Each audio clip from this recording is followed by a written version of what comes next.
o auxílio, né, da absorção de outros nutrientes pelas plantas, né?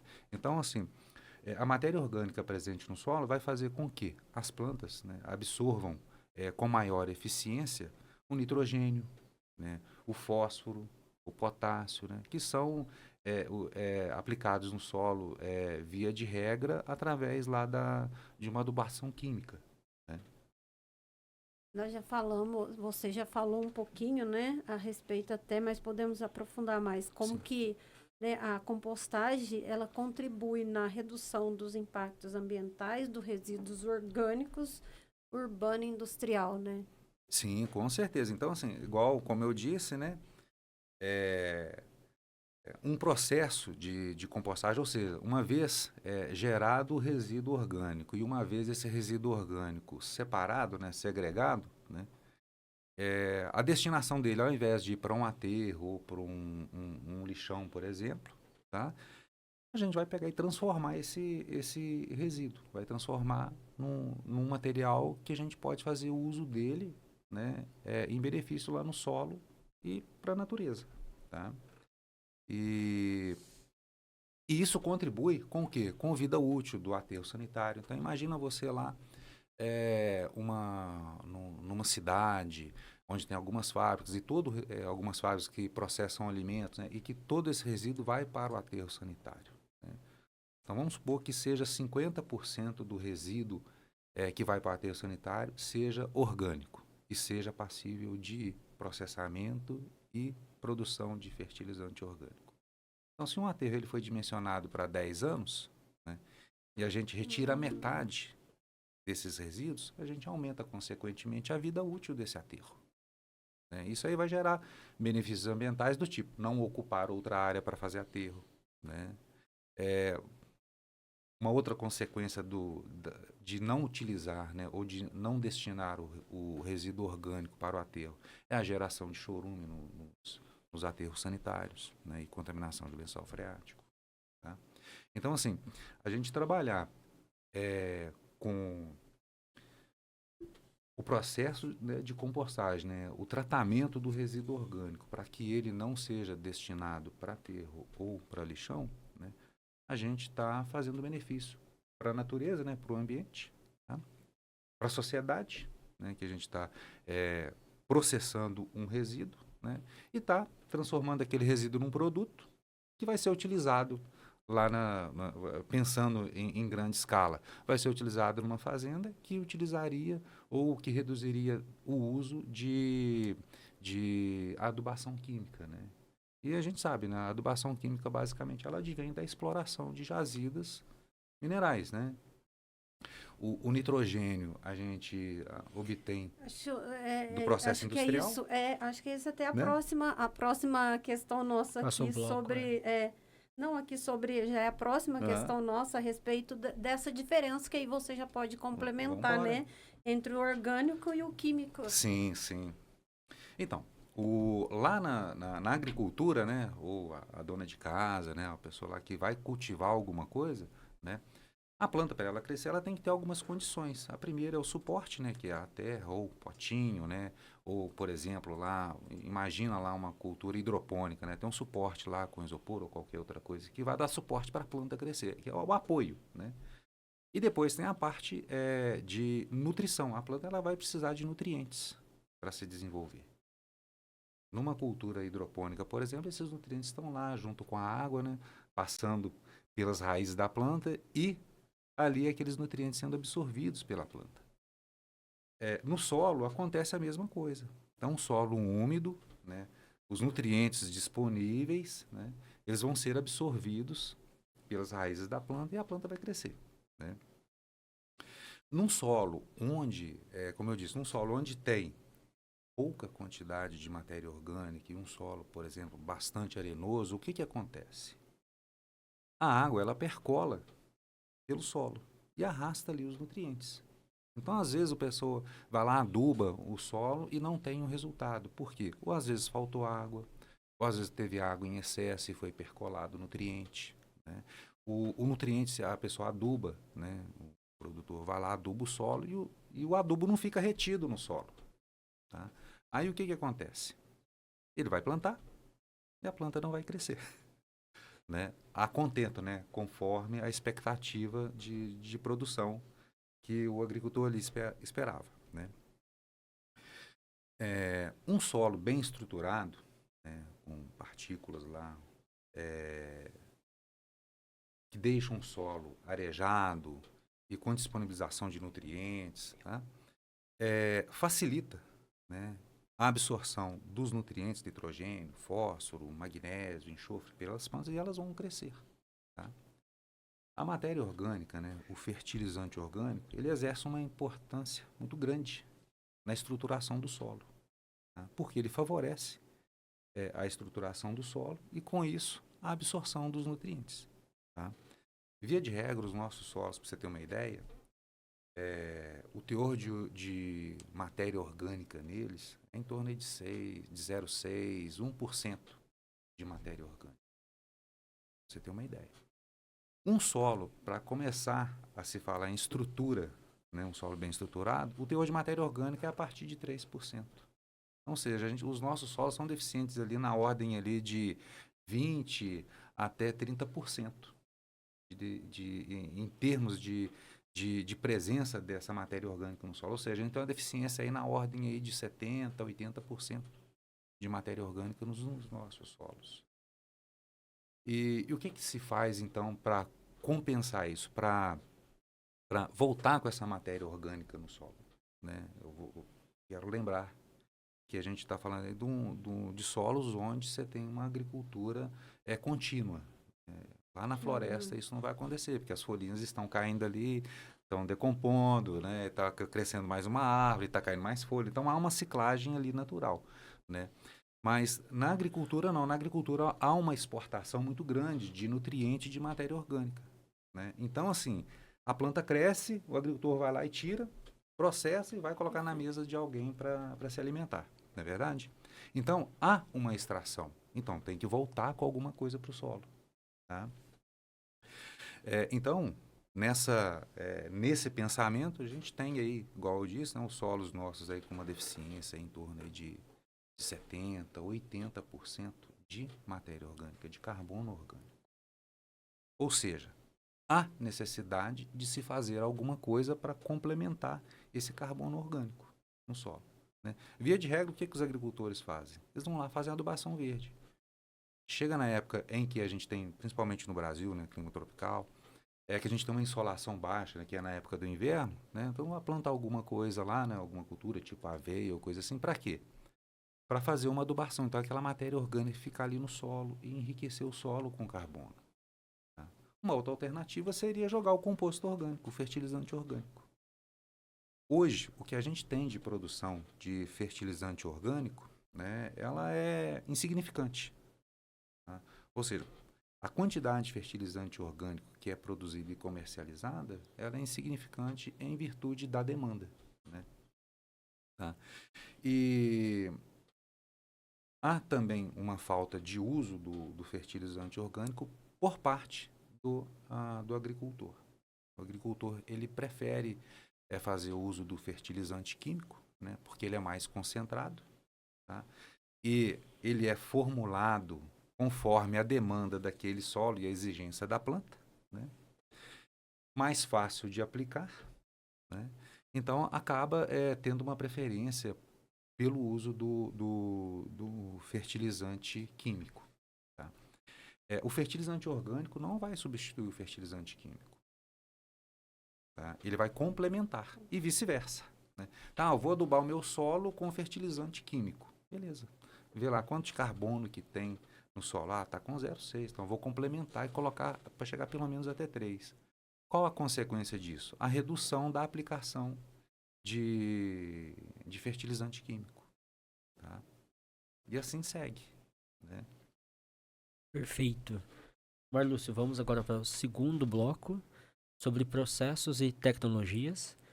Quais são os métodos mais comuns de compostagem, considerando a aeróbica, vermicompostagem e as suas aplicações? Sim. O mais comum dos processos de compostagem, tá, é a compostagem aerada. Tá? que ela é feita lá através da decomposição da matéria orgânica, né, pelos fungos. Aí que ocorre assim em maior escala, inclusive naturalmente. Tá?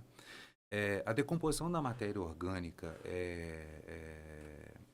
por outros micro-organismos, né, tipo minhoca, por exemplo, tá?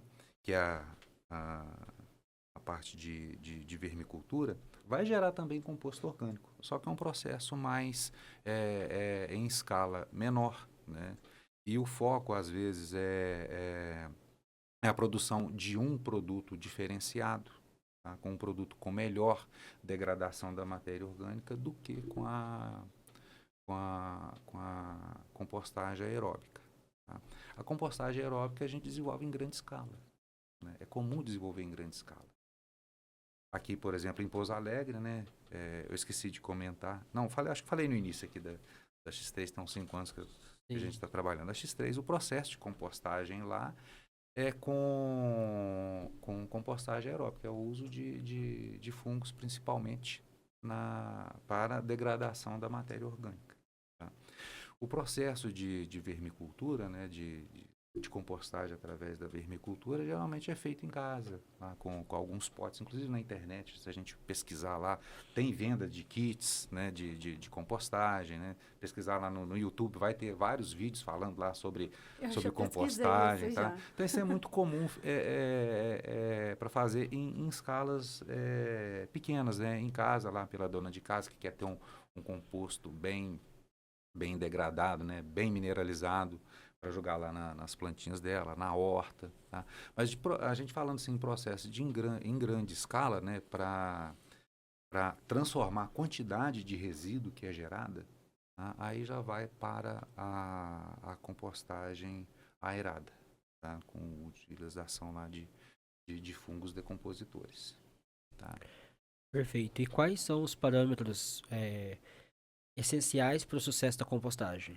Temperatura, umidade, isso é importante falar, a relação carbono-nitrogênio. Isso é importante falar, porque é o seguinte, não basta só misturar lá um pouco de matéria orgânica lá e ela vai virar um composto orgânico. Não é bem assim que funciona, né?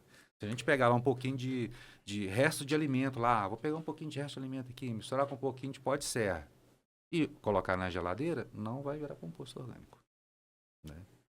Porque tem um componente que é muito importante aí, é o crescimento do fungo. E o fungo, para ele crescer, ele está se alimentando, né? E o alimento dele é a própria matéria orgânica ali. É o resto de alimento, o resto de restaurante, né? O resto lá da produção industrial, né? De processamento de indústria de alimento, né? São folhagens, né? Restos de poda, limpeza de jardim, pó de serra. Então, isso aí tudo os fungos vão utilizar para eles se desenvolverem. E nesse processo de crescimento, né, do fungo é que ocorre a degradação da matéria orgânica e a mineralização, né? Então, o que acontece? Se tiver com temperatura muito baixa, a atividade biológica ela vai ser praticamente cessada, então não vai ter degradação da matéria orgânica. Se faltar umidade, ou se tiver umidade excessiva, né, não vai crescer, os fungos não vão crescer. E se estiver faltando água, né, igual eu falei da umidade, também não vai crescer. Temperatura, né? A própria atividade microbiana, né, ela gera calor, né? Então a gente tem que controlar esse calor, porque se o calor for excessivo, vai matar esses micro-organismos, tá? Então o que acontece? Quando a gente fala em compostagem, a gente já está falando de alguns parâmetros de controle. Um deles é a temperatura. Então, para um processo de compostagem eficiente, a temperatura ela tem que ser controlada numa faixa ideal. Tá? A umidade do material em decomposição, ou seja, daqueles resíduos, né, que a gente montou lá, o que a gente chama lá de leira, né, que isso é a mistura daqueles resíduos, tá? Tem que ser controlada a umidade, né? Qual é a temperatura ideal? Qual é o teor de umidade ideal lá das leiras, né? Onde está ocorrendo lá a compostagem? Quais as misturas melhores? Quais as proporções, né? Eu vou colocar tanto de restos de restaurante, eu vou colocar uma porcentagem maior de pó de serra ou de restos de poda, de jardinagem ou de vegetais. Então, isso aí tudo vem sendo fruto de pesquisa nos centros universitários. E depois, a segunda linha de pesquisa é a utilização, né? Eu tenho um composto gerado por exemplo, por uma mistura vou citar um exemplo, 30% de restos de restaurante com 70% de pó de serra. Fez um composto aqui e tal, papapá. Qual a dosagem que eu vou colocar lá no solo agora para ter melhor resultado? Então, isso aí tudo é fruto de pesquisa. Tá? Então, quando a gente fala de compostagem, produção de fertilizante orgânico e pesquisa, a gente vai observar estes quesitos, né, esses parâmetros. Tá? Então, assim, uma leira lá que esteja sem oxigenação, né, ela vai cessar o processo de compostagem, não vai compostar. Tá? Via de regra, para o nosso clima, né, o Brasil é um país de clima tropical, esse processo de compostagem, tanto lá na natureza quanto industrial, é um processo que vai levar em torno aí de 120 dias, tá? 150. Tá? E o objetivo de pesquisa é o que é? É reduzir esse tempo. Né? Reduzir o tempo como? Deixando as condições ideais para que haja o crescimento ótimo, né, dos micro-organismos decompositores. Então, tem muita pesquisa envolvendo esses aspectos. Tá? E quem vai utilizar, né, vai fazer compostagem, assim, numa escala, pelo menos numa escala industrial, eu tenho que estar atento a essas questões.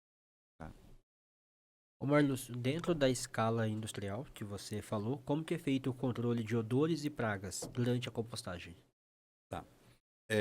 Odor e praga está muito envolvido com o tipo de resíduo que vai ser utilizado para compostagem.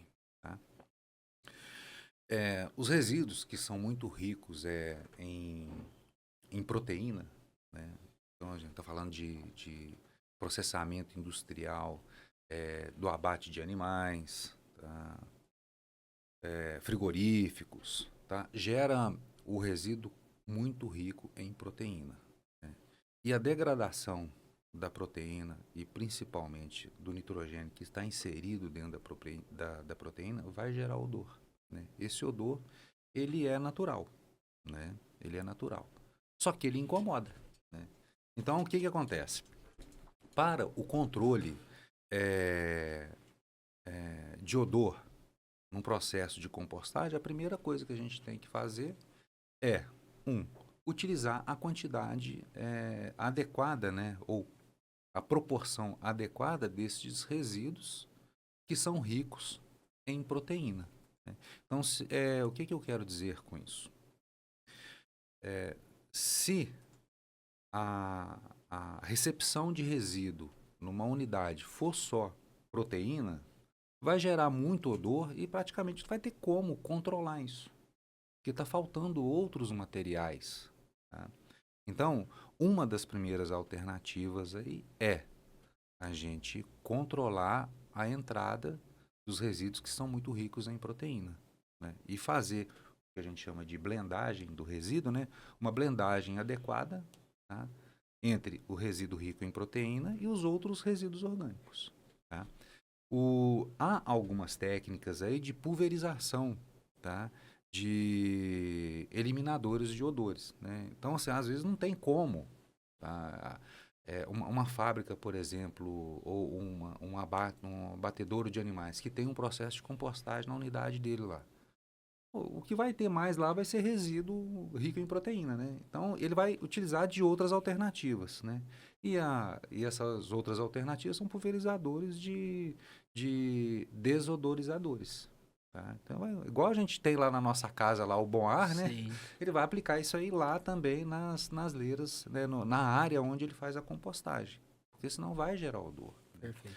O controle de animais, né, ele é feito fisicamente. Não tem outra forma para fazer o controle de animais num processo de compostagem que não seja físico. Né? os outros processos de controle, por exemplo, químico, vai levar à senescência e morte de animais, né? Então, isso aí, do ponto de vista ambiental, não é interessante, né? Então, o que é mais eficiente, né, a gente observando, assim, focando aí na questão ambiental, é um controle físico, né? Então, por exemplo, numa área onde você tem compostagem, você manter lá a área cercada, isolada, para que não entre principalmente roedores, né? E atrás desses roedores vem outros animais, né? Por exemplo, gaviões, cobra, tá? Então, esse controle, né, ele tem que ser feito. Ele é feito fisicamente, né? Então, se numa área de compostagem que não tem nenhum controle físico, o que, que vai acontecer? Vai chegar ali ratinho e tal, papapá. Vai chegar ali outros animais, igual urubu, gavião e cobras, e atrás do gavião e da cobra lá vem algum outro animal, tipo gato do mato, e por aí vai. Aí começa, porque o local é fonte de alimento, né? Então, vai atrair animais. Tá? Não tem jeito, vai atrair animais. Então, o que, que você tem que fazer? Você tem que fazer um controle físico, barreira mesmo. Igual é numa fábrica de alimento. Né? A fábrica de alimento também é assim. Se a gente observar as fábricas que produzem alimento, lá ela é bem isolada. É um controle do que? Principalmente de roedor. Né? Perfeito.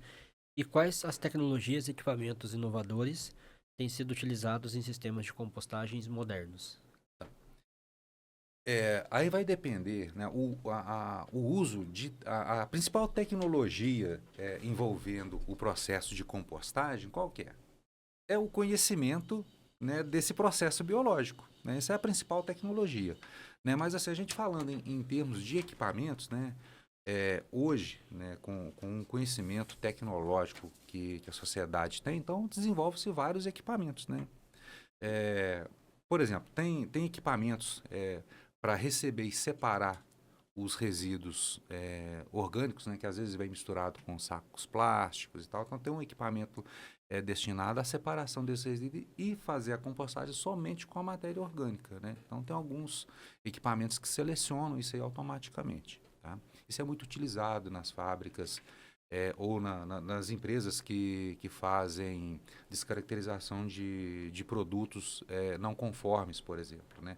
Às vezes uma fábrica lá está produzindo, por exemplo, um doce, ou produz algum salgadinho,